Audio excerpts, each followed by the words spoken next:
Cam Proctor here from Big Go Bell Media. We are here at SDCC 2025, and we are now here with the cast of Unexpected Treasures that is actually premiering July 24th today in Ballroom 6DE. We are all excited to see it, guys.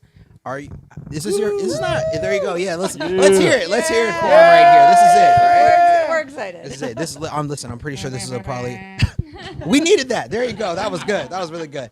Listen, I'm pretty sure you guys, this has been a long journey coming as far as, the trials and tribulations trying to get this out, as well as just the filming process too, right? For you all, very exhausting as well. This is anyone's first con here right now? Or? Yeah.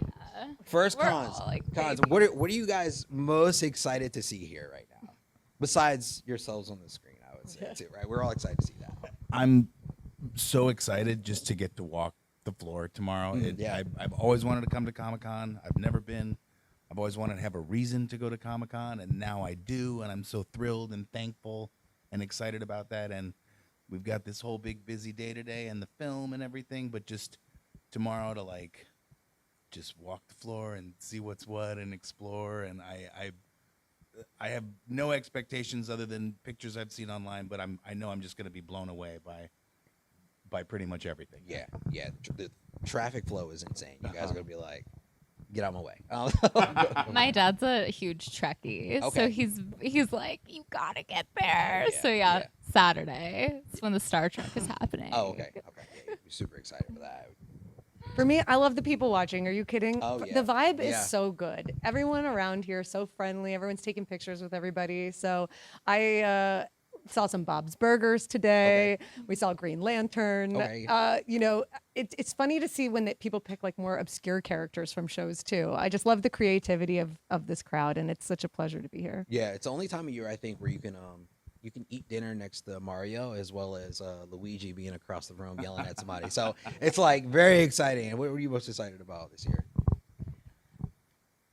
Seeing costumes. Okay. I just love costumes. It's like a second Halloween for me, and I'm judgy. I will be like, that costume is amazing. You put effort into that costume, and we've already seen some costumes that go by, and they've been super creative, and yeah. Yeah, it's great. How about you, Jay? This will be your first one. I think it's the same thing. I love to see the cosplay. People get into character and they look amazing. I saw like a bunch of Spider-Mans walking around, and they're like, hey, it's fun. People really, I think it's the time of the year people really dress up and get in character and just walk, looking cool. And I love it. I saw Batman last night dressing in a suit, and I was like, how badass is that? The guy's all serious, walk around. It's like, that's so cool. Yeah. I For love us, that. I think we've been also laser focused on today. I haven't thought of anything really past tonight and the premiere, and then tomorrow I'll wake up fresh. There you go. There you go. Yeah, I mean, all your worries and cares are going to be gone by the end of tonight, and then later on you guys can go party and really enjoy SDCC for sure, though. So Olivia, let's talk about your character Hartley, right? She's now going on this unexpected journey with Mike Manning's character Sam. What is the relationship between the two of them when they find themselves at this point in the Mojave Desert? Yeah, that's a great question. I mean, I think Hartley's been burned a lot in her life, and she's only ever been able to rely on her grandmother, who's now passed. Right. So I think when she meets Sam, he's super weird, and she's like, I don't know about you. But I think his warmth and his kind of unconditional love and support really helps her grow as a person, and I find their relationship to be kind of like mentor. I feel like he's kind of a mentor for her. Okay. And I think it's a very platonic, pure love, which is nice. I don't feel like we get to see that a lot. It's just an alien and his best girlfriend. You know what I mean? I agree with you, and I think a lot of films they automatically they put a male and a female lead together, and they're like, oh, that's a relationship right there. And you're like, all right, well, can I have a friend? And it changes the outlook on the world of what male and female relationships can look like as well, on a day-to-day basis as well. So Jay, with your character, you're listed as the bad guy, okay? Oh yeah, I'm JP. I'm the director. I'm so sorry. I'm so sorry. Jay is Whitaker. She's not here with us. I'm so sorry. My fault. We have Michael here. You get Michael. You get Michael. There he is. Okay. So Michael, I mean, your guy is basically delved into these conspiracies, right? I think at one point he says that Hartley actually got herself delved in with good alien or a bad alien? The Right. good alien. Yeah, the good the alien. good alien. And Frank, he was sort of born and raised in the whole thing, Mm-hmm. and it's they're not conspiracy theories to Frank. It's the truth. Right. He knows these aliens. He grew up with them. Sam is, sort of like Frank's uncle. Right. Basically his father was involved with George Van Tessel and the Integratron, and good friends with Sam back in the day before everything sort of went south. And Frank is of the desert, but again, we call them conspiracy theories, but it's not a conspiracy. The cover up of it is a conspiracy, Right. Frank, but the actual truth of it, it's truth. It's he calls himself an alien truther. It's, Right. because it's real. These are real people, real aliens, living amongst us. Yeah. Yeah. No. What would you say y'all's overall experience was filming the Mojave Desert? I know I don't want to say it was dangerous because we don't want to put people off from going to visit, here and there. But what were some of the struggles that you kind of went through as far as on a day-to-day filming as well? Well, Christina and JP, they live out there in Joshua Tree, and they made us feel super safe and supported. We did do like a lot of night shoots because you got to have the stars out. Of course. And we wore like a lot of warming jackets. We were prepped in that way. Lots of electrolytes, lots of sunscreen. Went through a lot of those heat packets. Yes. Lots You of layers. break them up and Lots shake of them and you layers. stick them in your pockets. Like, oh, that's better. Well, I will say, that's better. in April, which is when we shot, you really never know what the weather's going to be Okay, like, yeah. right? So I think, 1 week we were getting 80-degree sun, and then no joke, I looked at the weather for the next week and it was 35 at night. And we were like, had to prep everybody. We're like, bring your winter clothes. Yeah. And they were such troopers. And again, heat warmers. We had the mini Winnie, which was our RV. And it was, you get through it, when you're making a film, it's like no way out but through. Right. Yeah, for sure. I mean, And also the desert's like really quiet, Right. Most of us are coming from the city, so yeah. you're just driving in, and then a few days goes by, and all of a sudden you're like, it's quiet. Like you can hear like animals go by, or those tumbleweeds you saw in like You're Looney in it. Tunes. Yeah, you're really in it. I'm like, now I know why they made those things. Right. Like rolling by, it really rolls by. Right. What was the length, I guess, of the filming process for you all?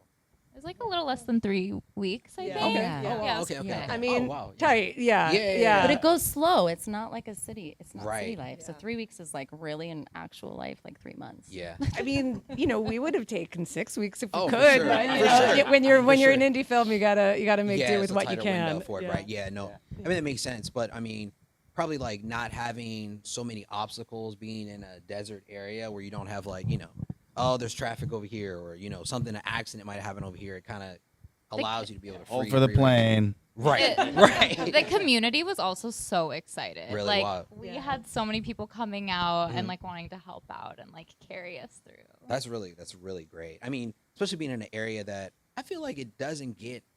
I mean, it's known, right? Of course, Mojave Desert, everybody knows it, but it doesn't get as much recognition as other areas. So for the community to really want to push it, it kind of just speaks volume that they're supportive of what you guys are doing as well.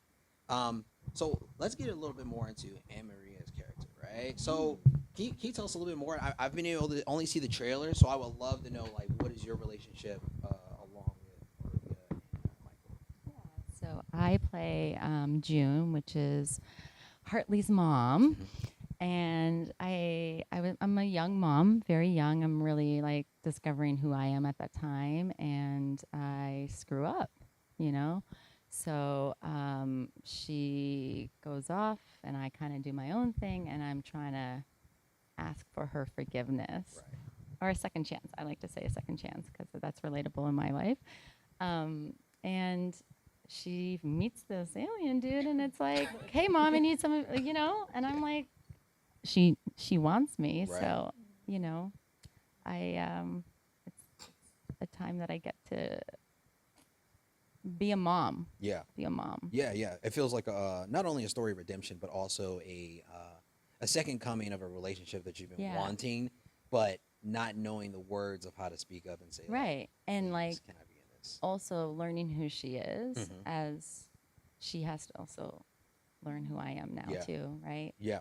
So there's like it's a reciprocal sort of relationship. So it was exciting because then we went on this huge adventure together, Yeah. literally. Yeah. Do you guys feel like, I mean, you probably really gelled as family though, right? I mean, in the small short of time, it probably felt very platonic. I mean, That's why I love films because like locations, like on location, because you end up in this little bubble and you get to know your sometimes if you have scenes with them, sometimes not. Yeah. And you get to know them one-on-one, and sometimes we end up having dinner together and we get to know each other a little bit rather than, okay, I'm going to go home after and then you just go on set and do your thing and then leave, which is also amazing and fine too, but it's special, I think, when you're working together for a few weeks. There were a number of days where I wasn't called. I was off that day, and I would just go to where they were shooting, and like, I just want to be around. I just want to watch what's going on and see how people, and say hi to everybody, and just see how everything's playing out, and just honestly just watch my fellow cast just kick ass and take names. You know? It was really wonderful just being on set. Yeah. I mean, I guess I can attest to like the atmosphere that you work in as well. Like if you love your job enough and you love the people that you work with, you'll always want to show up, even on your off day. So for my final question, could you guys actually tell me in one word how you would describe Unexpected Treasures? JP, you want to start? I would say Unexpected Treasures. It's a movie about connections. Okay. Yeah. Yeah. Friendship. Okay. I'm gonna say family. Love. Okay. It's gonna be more than one word, but that dog running free! That dog running free! Aliens. Oh, aliens, yeah, sure. But that dog running Yeah. free! I'm not sure how we forgot aliens in there, but no. Listen, it's going to be fantastic, and I'm really excited for everyone to see it. Everybody at home, make sure you check out Expected Treasure. That actually is going to be doing a screener here July 24th, only at SDCC at 7 p.m. in Ballroom 6DE. Everyone, thank you so much for taking the time. Yes, thank you for having us. Thank you so much.